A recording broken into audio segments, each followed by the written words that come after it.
Bismillah, Assalamualaikum warahmatullahi wabarakatuh.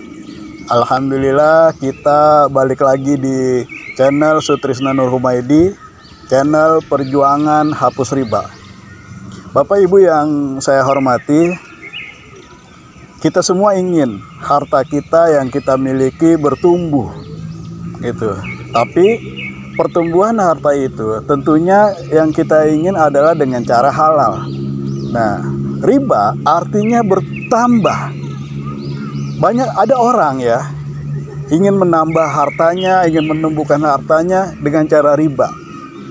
Dia kira dengan cara riba hartanya akan bertambah. Padahal jelas Allah katakan, yamhaqullahu riba. Allah musnahkan riba. Jadi bisnis dengan modal riba, menambah harta dengan cara riba, itu ujung akhirnya adalah hartanya musnah. Lalu ayat berikutnya mengatakan wa yurbi sodakot, dan Allah menyuburkan sedekah. Jadi kalau memang harta ingin subur, ya bersedekah. Cuma yang saya sedang pikir-pikir begini Bapak Ibu, sedekah yang kita keluarkan memang dampaknya adalah harta kita bisa tumbuh subur. Sekarang pertanyaannya, bisa nggak sedekah yang kita keluarkan itu berdampak pada memusnahkan riba, berdampak pada menolong orang lain supaya ribanya bisa hilang gitu. Jadi yang saya lihat ya, Bapak Ibu tentu juga bisa melihat ya gitu. Sedekah umat Islam ini betapa banyaknya. Tapi semakin zaman semakin berujung, riba semakin merajalela ya. Seperti tidak ada keterkaitan antara sedekah yang sangat masif dilakukan ya, sedekah yang dilakukan oleh umat dengan praktek riba yang semakin merajalela.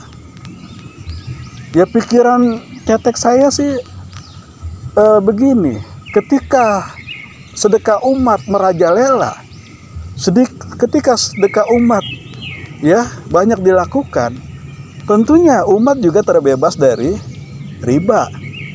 Mungkin riba tidak hilang dari dunia ini, tidak hilang dari kehidupan manusia. Paling tidak riba bisa hilang dari umat Islam. Riba bisa hilang dari masyarakat yang terdekat. Riba bisa hilang dari jemaah sebuah masjid, sebuah komunitas. Ya, kenapa? Karena ada sedekah yang disuburkan. Maka saya mikir-mikir lagi, apakah sedekah kita itu sepertinya mandul ya, tidak berdampak pada gerakan anti riba, pada memusnahkan riba. Sedekah banyak, tapi kok ya riba tetap merajalela. Saudara kita tetap kena riba, tetangga kita tetap kena riba, jamaah masjid kita tetap kena riba gitu. Nah, bagaimana jika sedekah itu juga bisa memberantas riba? Dan tentu kita ketahui bersama bahwa riba ini kaitannya dengan orang yang berhutang. Dan salah satu asnaf atau golongan yang berhak menerima zakat adalah ghorimin. Mereka-mereka yang sedang menanggung hutang.